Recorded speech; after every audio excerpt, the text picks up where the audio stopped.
What is highlighted in this map of India is the state of Assam, in the northeastern part of our country.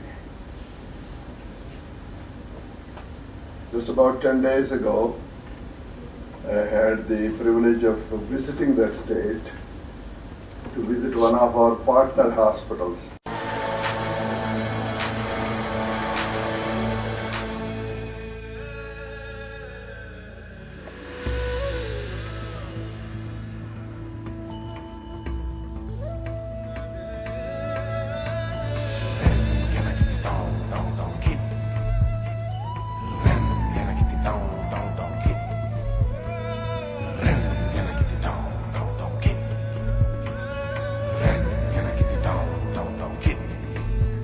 प्रणमो Brahmaputra Namami Brahmaputra कभी शांत बहे कभी रुद्र पल पल एक नया.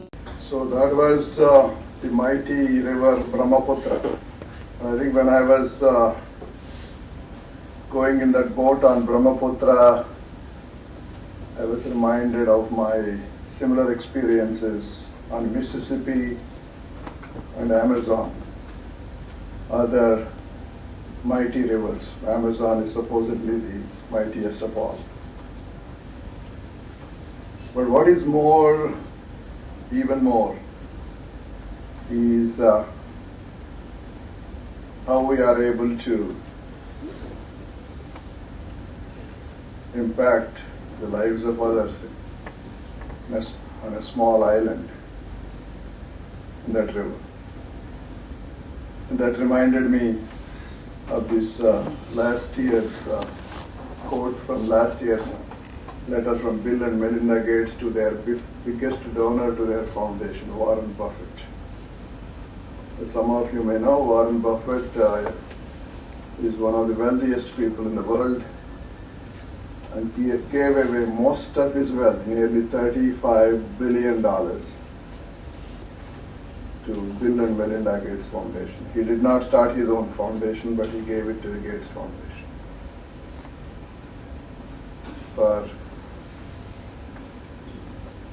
benefiting the humans anywhere in the world, because he felt the Gates Foundation has been having a big impact in saving lives around the world. So investment into the lives of others is of the greatest value for money.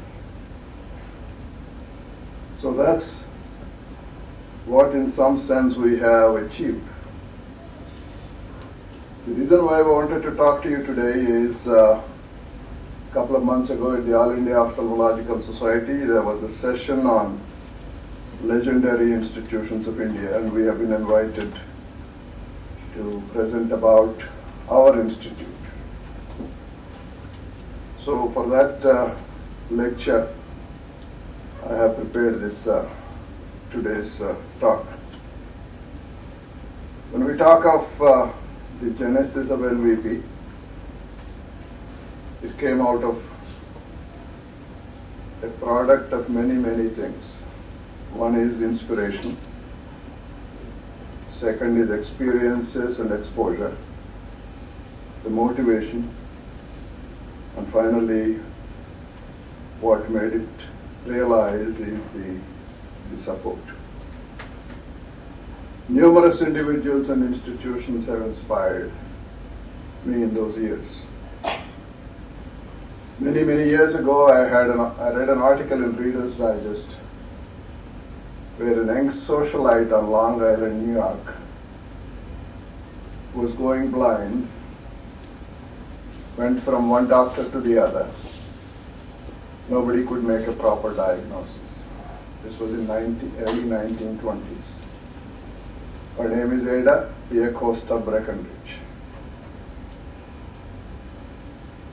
She finally ran into a British parliamentarian on Long Island Beach one day who told her that he was in the US to get consultation for his eye problem, and suggested that she should go and seek the consultation from the same doctor.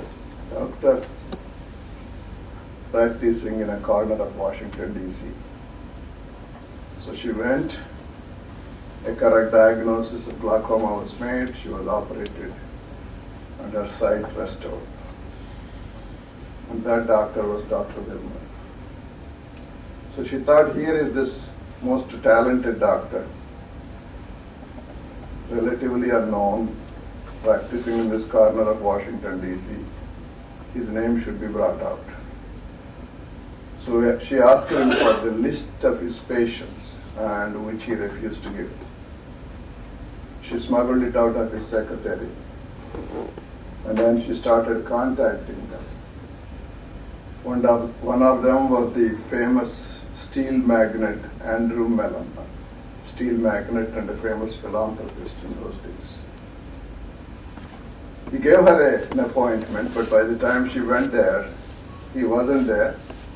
But his secretary said, but he left this envelope for you. So she refused to take it, sought another appointment, and finally met him. And she told him the entire purpose of her visit. He pledged in those days $2 million and said, if you could get matching money for this, I'll give you up to $2 million. So she went around, raised the matching money, and with that $4 million started the famous Wilmer Eye Institute of Johns Hopkins. By the way, Mr. Mellon also gave her the envelope that she originally left, and when she opened inside, there was only a check for $5,000 or so. So by not accepting the first check and be happy with it, she made it out. So that was the genesis of this very famous institute. The second is the story of Dr. Edward Norton. Somebody trained in Retina in New York and then moved to Miami. And this institute has been ranked for, I think, 10, 12 consecutive years in the US as the best eye institute of America. When Dr. Norton passed away, there was a special issue as a tribute of the American Journal of Ophthalmology, in that one of the people quoted a Spanish poet, Macheda. And the meaning of that passage was, "O wanderer, there is no road. The road is made by walking." And he concluded saying, when Dr. Norton came to Miami, there was no road to eye care. He created the road. And the entire world walked on that road towards him and his institute. And there are our own Indian visionaries that inspired me. My teacher, a professor, the person I respect most as an ophthalmologist, and I still feel that he's the best that ophthalmology ever had in India over the generations. And he's a combination of so many things. Professor LVPEI, the creator of the RP Center, the Rajendra Prasad Center for Ophthalmic Sciences at the All India Institute. Professor Venkataswamy, the founder of the Arvind Eye Care System, who I have known.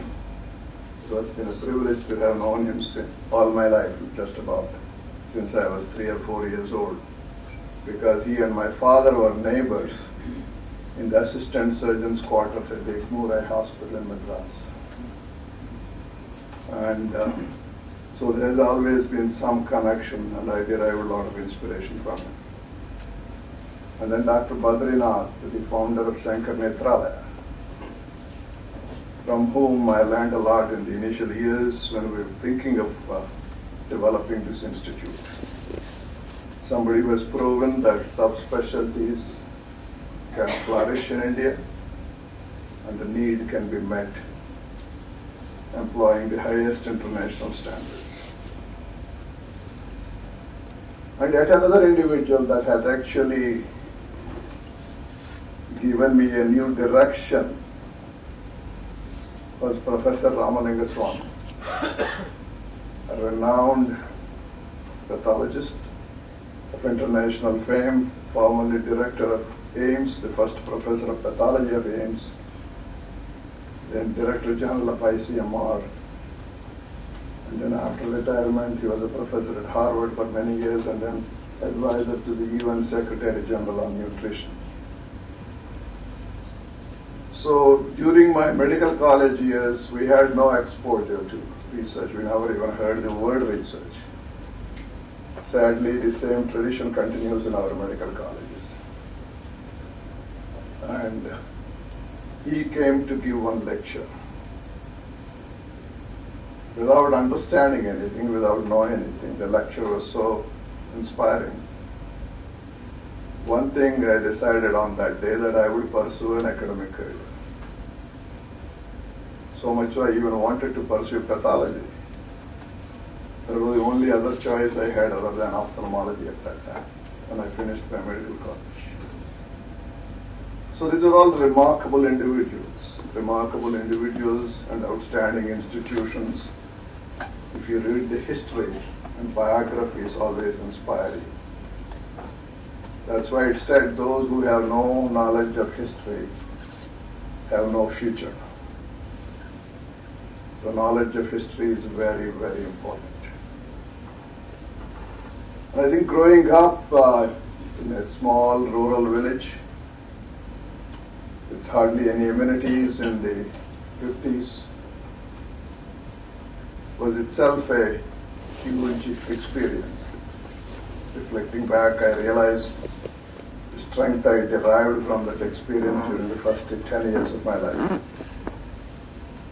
And of course, early adult life, the medical college, and then those 23, 24 years was one thing, and that was matched in terms of my maturation in the 4 years at the Rajendra Prasad Center, doing my residency and post-graduation. And the 12 years in the US, of course, was transformational. And after that and through those years, I had the privilege of getting exposure, working with, associating with a number of luminaries in our field, in clinical care, research, education, leadership, etc. And of course, the various steps of education and the institutions I was exposed also gave a strong foundation. Because in the days when I was in the village school, even there, in the government schools, the teachers used to be just outstanding. You'll be surprised that's where the foundations for whatever English I have today were laid in a village school. I didn't go to English medium schools. Until college, my medium of instruction was Telugu.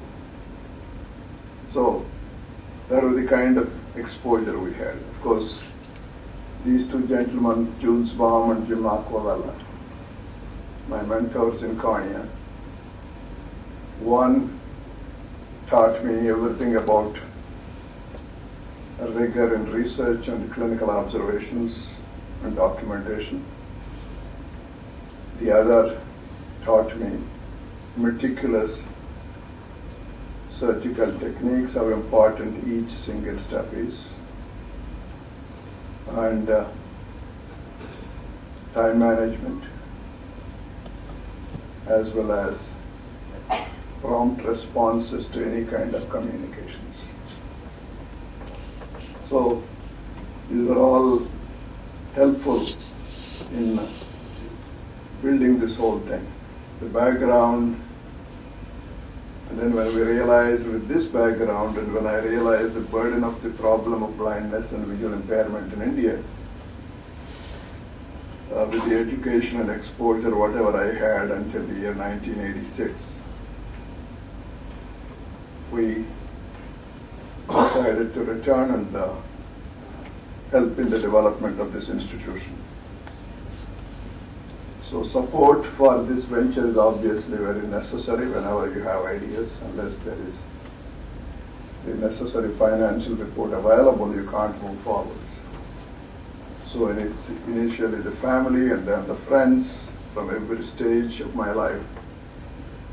My medical college friends, many ophthalmologists in the US of Indian origin, friends in Rochester, New York, where I lived, ophthalmic industry, just about every group contributed. And in the following years, of course, just about every international non-governmental organization in ophthalmology and eye care, just about International Ophthalmic Corporation and eye care. Everybody has contributed to the development of our institute. And of course, the superb team we always had the privilege of working with in our institute.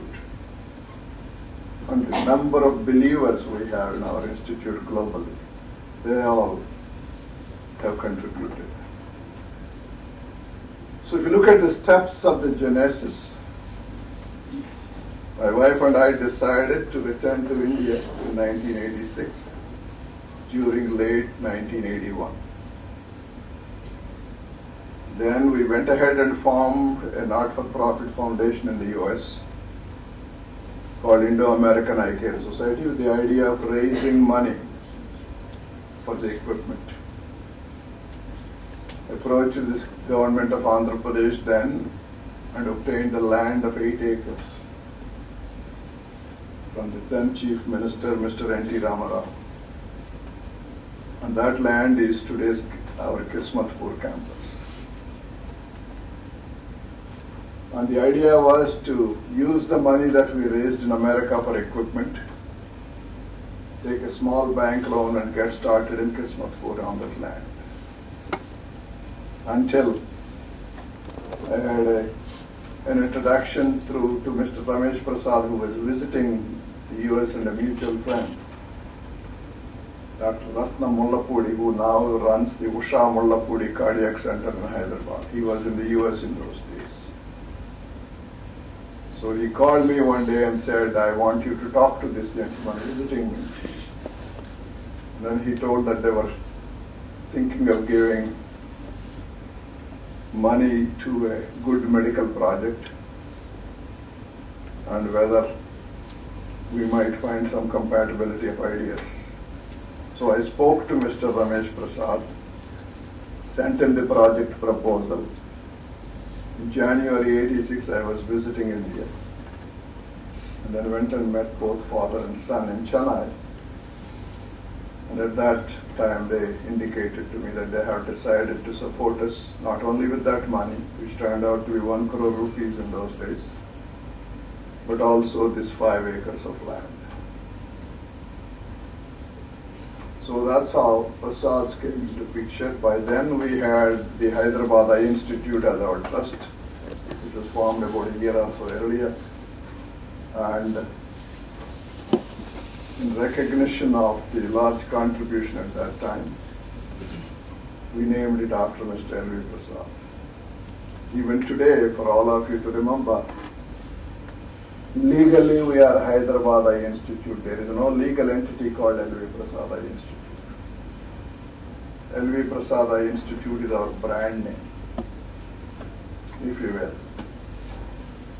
So, groundbreaking on, I returned to India on October 6th, groundbreaking on October 17th, first shovel in the ground on December 6th, first 1.5, 2 floors ready by June 1 and the next floor by October 1, and the first patient seen on June 1, 1987.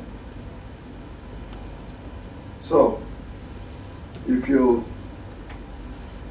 that was the original drawing of this building where we are sitting now.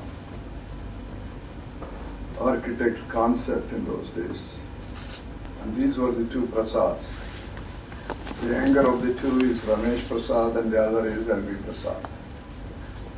A legendary figure. who moved from a village without completing high school with 100 rupees in his pocket to Mumbai, only with the dream of becoming a movie star, a movie director. No job for many years. He did not have 2 meals a day for a long time in Mumbai. And the story was when finally he took his wife and children to move to Mumbai, Mrs. Prasad, whatever food they had, first she used to feed the kids.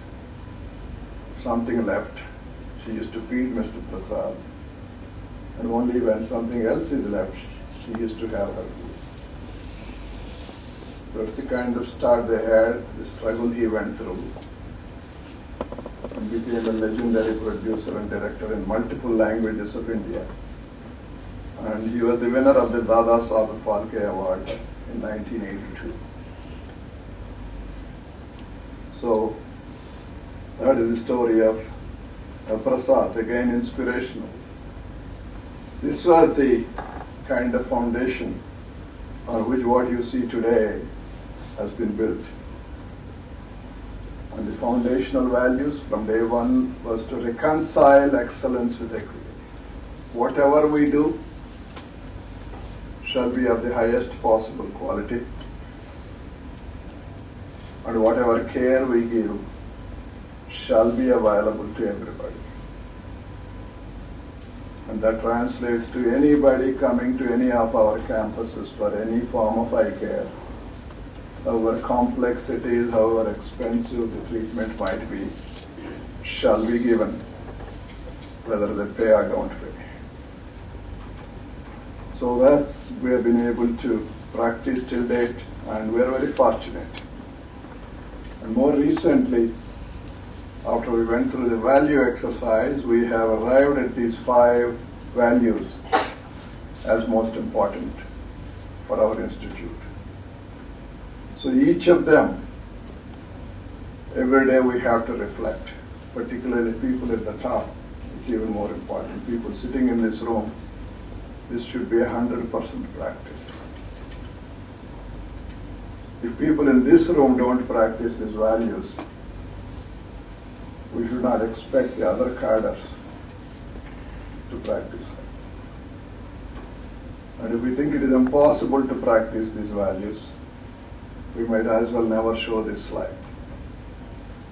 So let us all remember the burden of responsibility as you wear the white coats. And as you take the executive and administrator kind of roles. So this is what we are today. An organization that provides comprehensive care related to the eye. That means prevention of blindness, promotion of eye health, treatment of every eye care ailment, and rehabilitation of irreversible blindness and low vision. That is comprehensive care. It's not examining the eye comprehensively, it's not comprehensive care. That is the comprehensive eye examination. Dealing with all the subspecialties is comprehensive clinical care. Comprehensive eye care is when you combine all these elements. That's what we've been practicing. Commitment to quality in everything that we do. Taking eye care closer to the doorstep of the people. And we started this with our rural program 23 years ago. Then we realized that many years later, the World Health Organization came out with their document on primary health care, where they have described certain characteristics.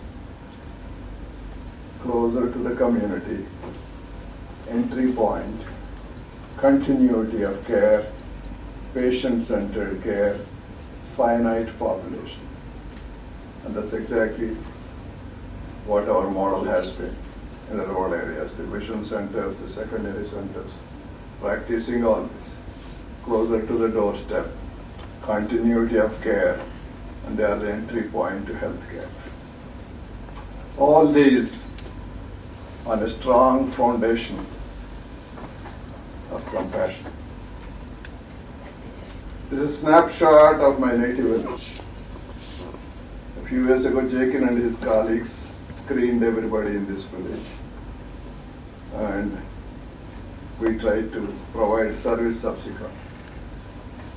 The idea is every village like that anywhere in the world should have access to the best possible comprehensive eye care to everybody. And from day one, we have pursued a road not taken. The way we started our clinical service, the way we developed our education programs, we never followed the existing traditional service patterns in India or the education programs in India. Everything was an innovation, right from day one. Introduction of rehabilitation as an integral part of eye care. First eye institute in the world to do that. The others usually refer them out. Community and rural eye health model that we developed, and the issue of product development that are only essential for India, not commercially available. Anything commercially available, we never went into those products and their development. So comprehensive care again was new in those days. The focus was only on cataract. First dedicated children's eye care center anywhere in the developing world, are actually in fact outside America in those days. First international standard eye bank anywhere in Asia and the developing world. And we were the first in India to start inserting intraocular lenses for non-paying patients, even when we were buying imported lenses. It's not after Indian manufacturers started, but before that. Because at one point in time, we believed in that philosophy that doing cataract surgery without intraocular lens was criminal. So we started inserting at our cost intraocular lenses for non-paying. All these things that you see on this slide look silly to talk about, but often ignored in Indian institutions. And that's why we end up with a mess, and messy, filthy, substandard organizations, hospitals, healthcare facilities. And for all these, I was told multiple times, this is not America. These don't work in India. Every single one of them I was told. So I had to pretend quite a lot of time out of respect, courtesy, said yes to so many people. But then we went ahead and in most of them we succeeded in implementing. And this was very fundamental to me. We have to respect each individual when they come here as a patient. So that's why our exam rooms were designed in a way that we have only one person inside that room and their family at any given point. That's why I don't like it whenever I see somebody is trying to take the next patient inside the exam rooms. What you don't like for you and your family, you have no business to do to somebody else. You have no right. Same with operating rooms. Never a second patient inside the operating room. That's why we have only one table in each operating room. I believe as soon as you take a second patient inside the operating room, you are breaking complete asepsis. Because the bugs in that person's eye and the other person's eye are not the same. The waiting areas are completely segregated from working areas, so that where you work, you have complete mental peace. When you come out of your exam room, you don't have a crowd outside your room jumping at you. Clutter-free corridors. We sometimes fail in these days, but otherwise our corridors are supposed to be no furniture, no sitting areas, nothing. because we deal with visually impaired people. We have to respect that fact. We changed nomenclature. We never called anybody ward boys. They're not supposed to be boys for the ward, they are supposed to take care of the patients. So we changed it to patient care assistants. We didn't call them sweepers, we call them housekeeping assistants. Some dignity should be attached to the tasks they do. Because we always believed in individual attention, individual escorting all the visitors to patients from one area to the other. And we always believed very strongly in aesthetics, as you can see reflected in the art that we have in the gardens. Fortunately for us, most of the art came in the form of donation or at cost price from the artists themselves, thanks to Surya Prakash and the initiatives.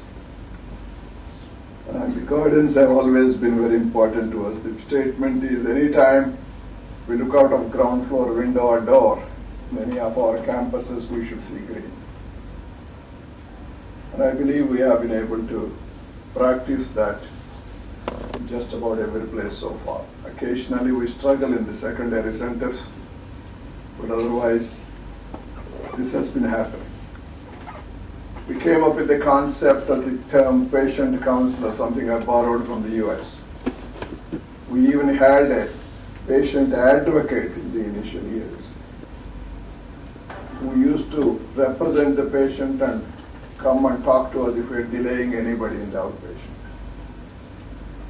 And first time in India we had the hospital with a patient care department that didn't exist in any hospital at that time. So these were all something that was new, and the rehabilitation services. In all these that we did, patient care, education, research, rehab, the first three components were from day one.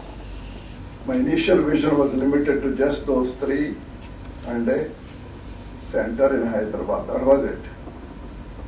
That's all I wanted to do. And I even used to say that we will never go into rural areas. A lot of people are doing that. We don't have to do that. But then that all changed in subsequent years when we saw the need. In education, it was again completely innovative. If not the first, probably we are one of the first one or two organizations that started with fellowships. We did not want to do residency program because there were already too many residency programs of such terrible quality. We decided to make the products of all those residencies into better doctors by focusing on fellowships. First time in India we had the concept of 3-month short-term fellowships for practicing ophthalmologists to bring about a change in the already qualified and practicing ophthalmologists. Similarly, observerships to show simple things like how important it is to wash your hands before you touch a post-operative patient. Many of us still ignore that because that's not a habit. That's in our DNA, Indian DNA. And continuing medical education, we have been very, very strong in the initial years. Indian contact lens education program continuing until today, more than 25 years, the longest surviving contact lens education program in the world. Trained over 4,000 or 5,000 eye care professionals in the country in the practice of contact lens fitting and care. And then we started the refraction courses many, many years ago in collaboration with the then International Center for Eye Care Education and today's Brian Holden Vision Institute Foundation. So in research, we identified certain focus areas. We forged several collaborations with all the leading institutes from everywhere in the world. We have always strongly encouraged research time for each of our clinicians. And we provided all the enabling environment to foster the culture of research. Just a couple of days ago we had a review of our research, and today we spend nearly 12 to 15% of our budget on research, and a strong commitment. And it's grown, doing reasonably well. At least in India, we are probably the most productive research unit. And without stopping at our own institute, we even try to spread the culture by initiating the Indian Eye Research Group. It started as a simple once-a-month meeting of CCMB, National Institute of Nutrition, and our group to discuss eye research. Then it became Hyderabad Eye Research Group. Then we thought if we were doing it, why not invite others who were involved in eye research, and we formed the Indian Eye Research Group. And I think about 5 years ago or so, it has become the India RO chapter. So that's how the whole Indian Eye Research Group evolved. So all this is to make sure that we have every element of the culture of excellence in our organization, and that is provided to everybody. And remember this, quite often we hear they are poor, they can't pay, so quality care is not possible. But in my view, that's all nonsense. Because they are poor, we should not treat them poorly. How can you as a doctor apply different standards when you look at different eyes? How can you as a doctor, can you hear a different heartbeat? Do you see a different kind of blood when you draw the blood? Do you see a different kind of anatomy between a poor person and a rich person? Aren't they the same structure, same physiology? So that's the belief. This has been the scorecard, most of you know. One of the most things that we are most happy about is the excellent gender equity in our rural programs. Because gender equity in healthcare in rural areas is a big challenge in India and other developing countries. So these are all the various core models, but ultimately coming to our model, a lot of you might already know. For them it's a review. For some of you who know only in bits and pieces, this may give you some information. We started with secondary centers because there was a need and we wanted to create a model for a finite population of 500,000 people. Comprehensive care, the necessary human resources to provide that care at the secondary level, training of all that from the local communities and put them back in their own community. And then that was followed up many years later because we were still not reaching the remote, rural and tribal areas with permanent facilities. We started with the concept of vision centers, one for every 50,000. And a cluster of 10 such centers linked to a secondary center.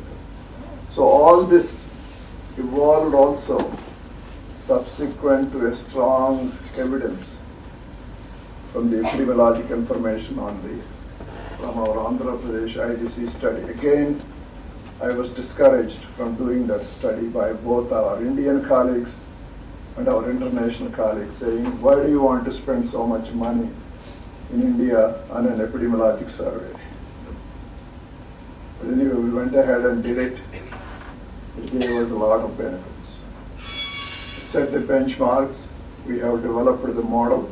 A lot of people are now following it both in India and outside India. And we also had a lot of research output from that study. So different levels of care, appropriate in every respect, that's available to all people, affordable, and most importantly, accessible. from simple screening in the remotest rural communities to the management of the most complex of the problems, and comprehensive in every respect. So comprehensive care in the true sense. And this is our network today. 146, actually right now it's 148 vision centers. 16, you lose count because every other day there is a vision center cropping up. And then 16 secondary centers, 2 being built, 2 or 3 in discussion, and many vision centers in discussion. Looks like vision centers will pop up everywhere very soon. And then 3 tertiary centers and this center of excellence here. So at the bottom in the community, we are working with vision guardians, volunteers. They perform all these tasks. Our healthcare workers are our field workers.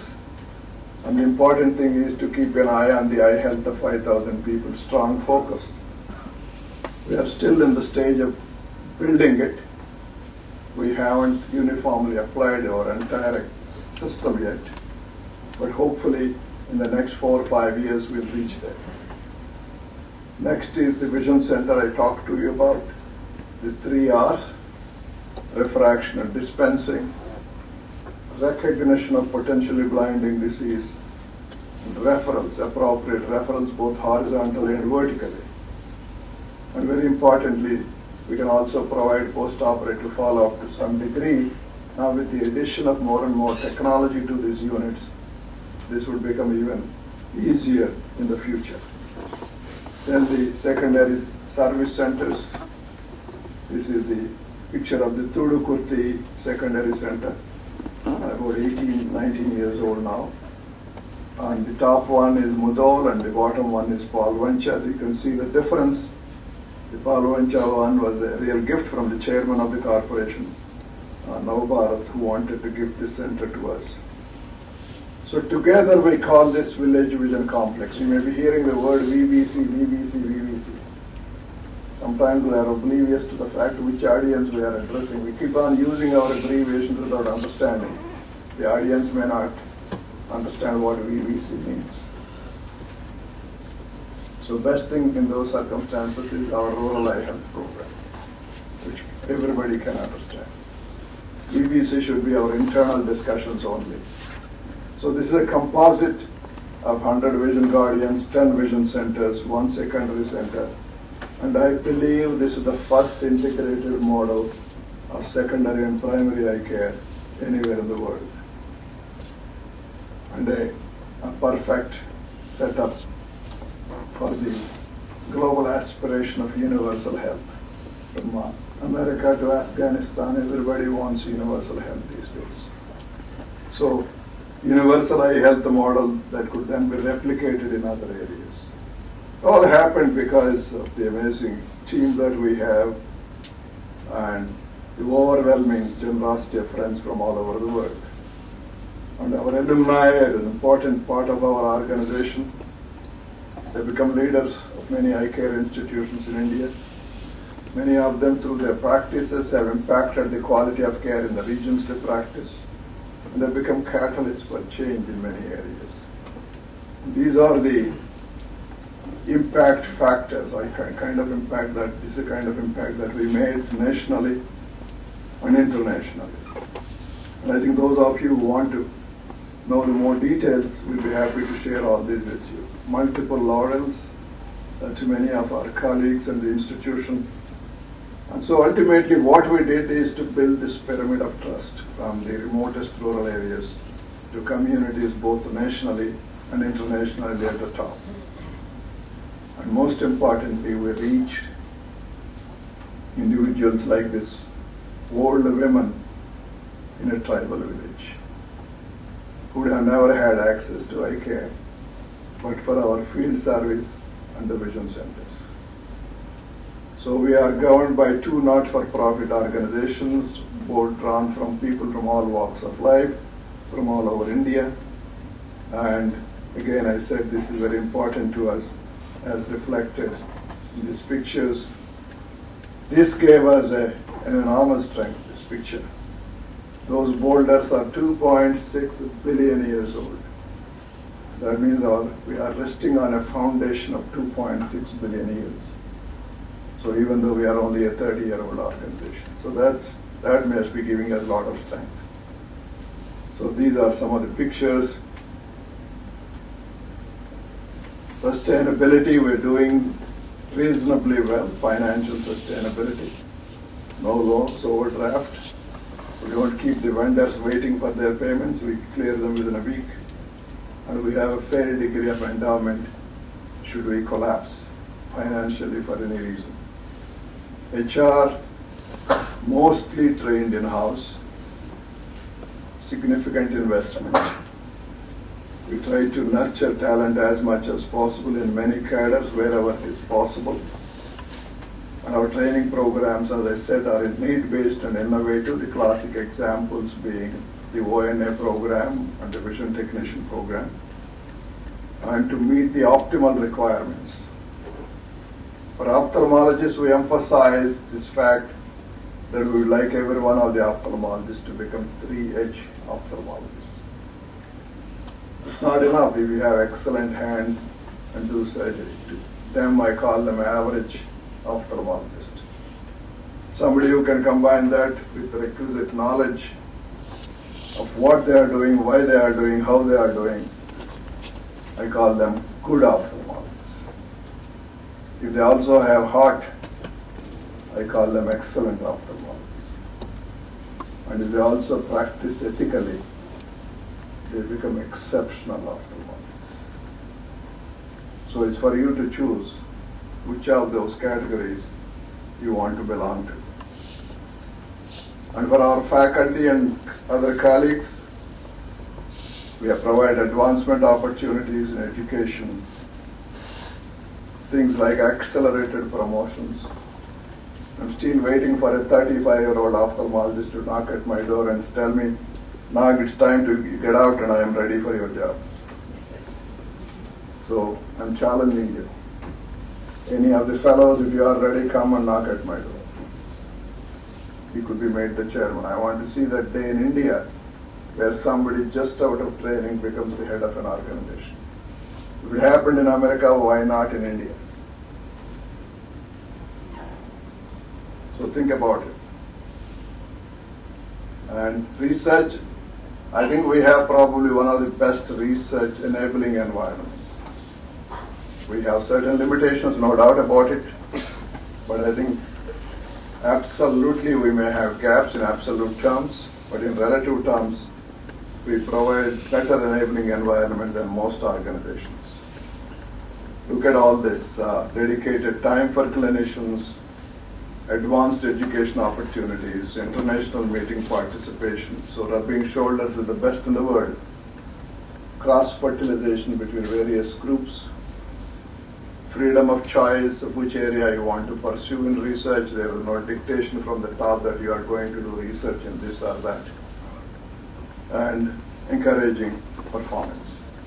We have all these support services, and there is a significant institutional commitment, collaborations, and access to many visiting professors.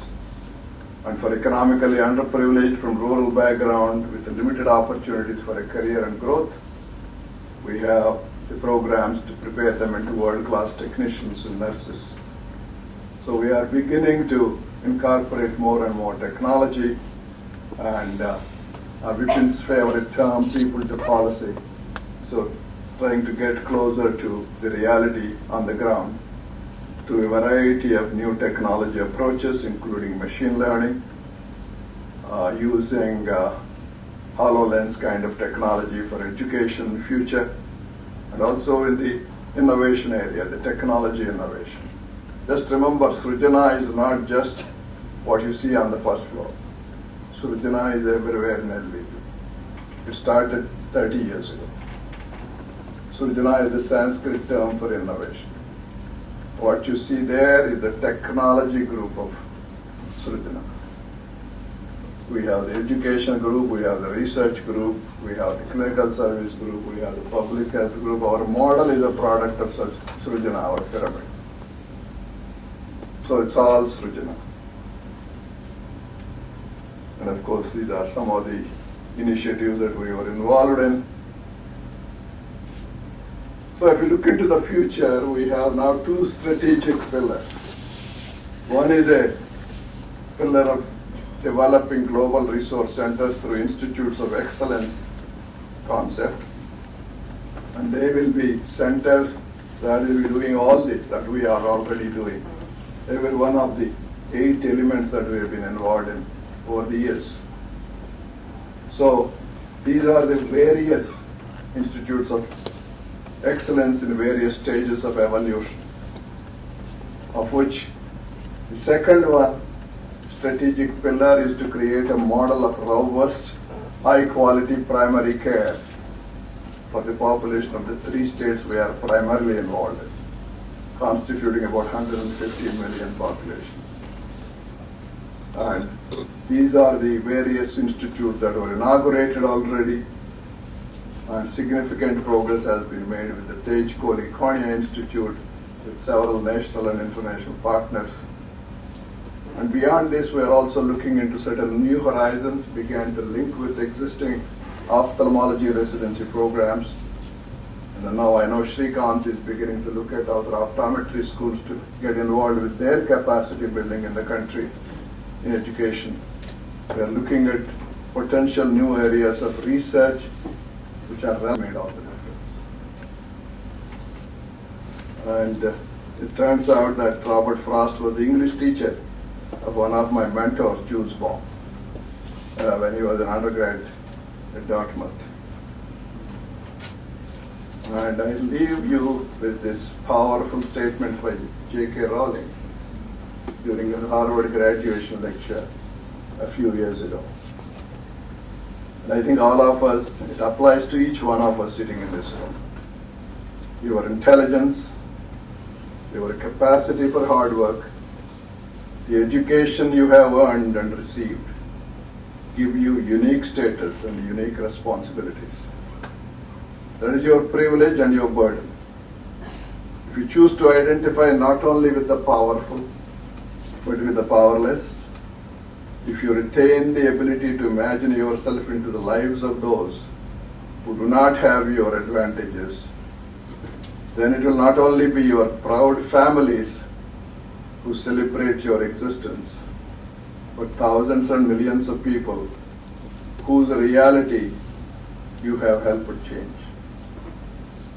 So all of you sitting in this room have this opportunity to change the lives of millions. You have this power to give the gift of sight. Use that power. Give that gift of sight to as many as you can. And you will be a very satisfied soul in the end. And this is a picture that really touched me that I would like you to watch.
So ladies and gentlemen, our vision centers and our program is to make sure nobody in any rural area will have to have that kind of ordeal to get the necessary eye care.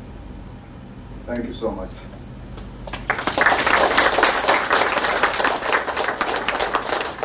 Any questions, comments? How you manage your time? I've been observing you for so many years. How you have 24 hours and we also have. This probably you can give the audience a little clue about how you manage your time. Because everybody else does the work, I don't.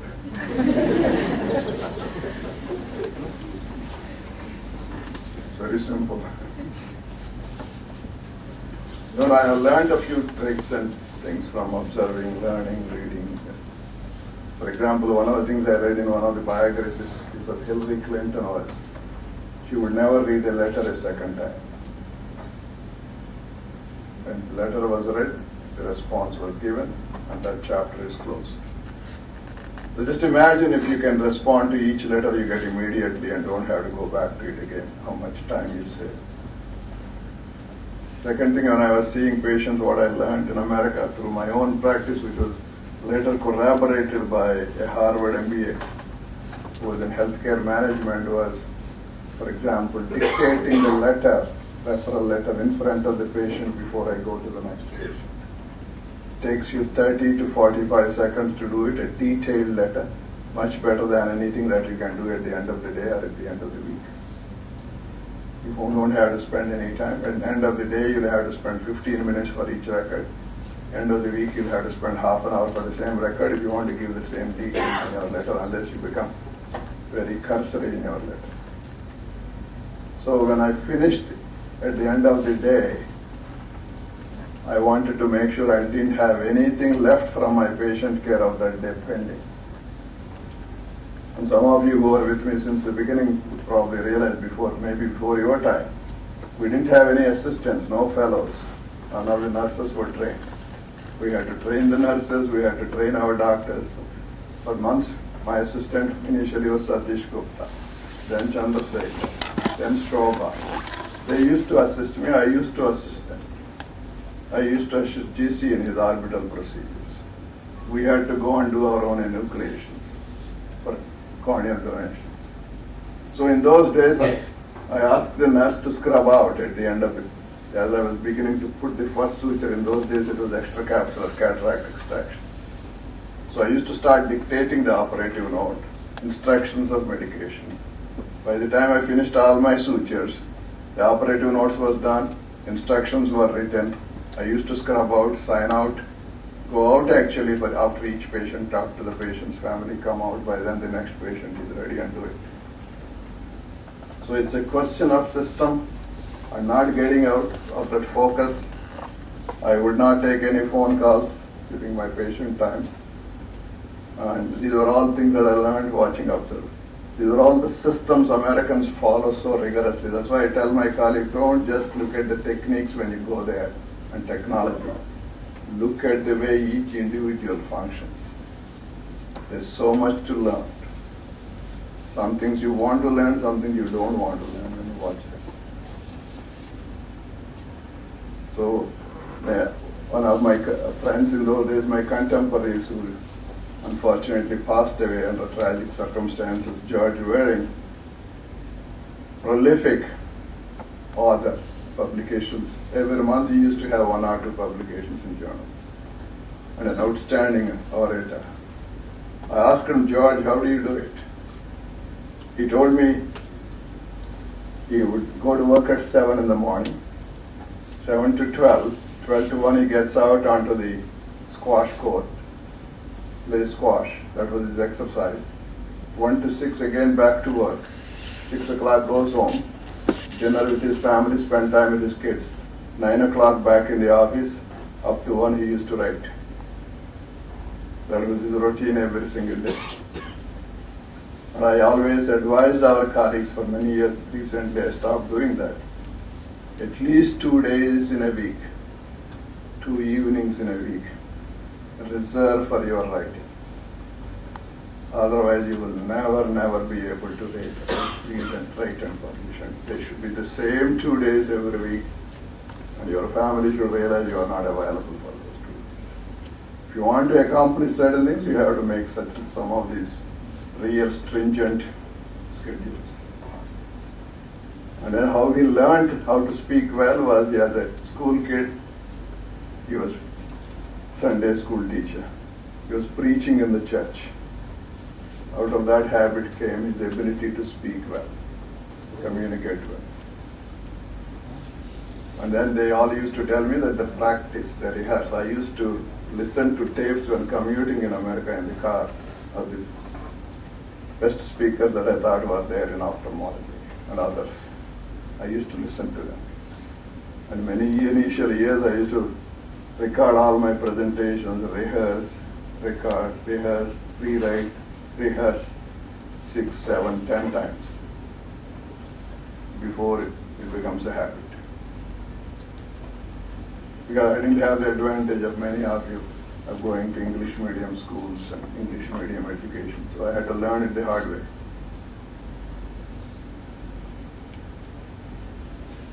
So these are all some of the learnings of life.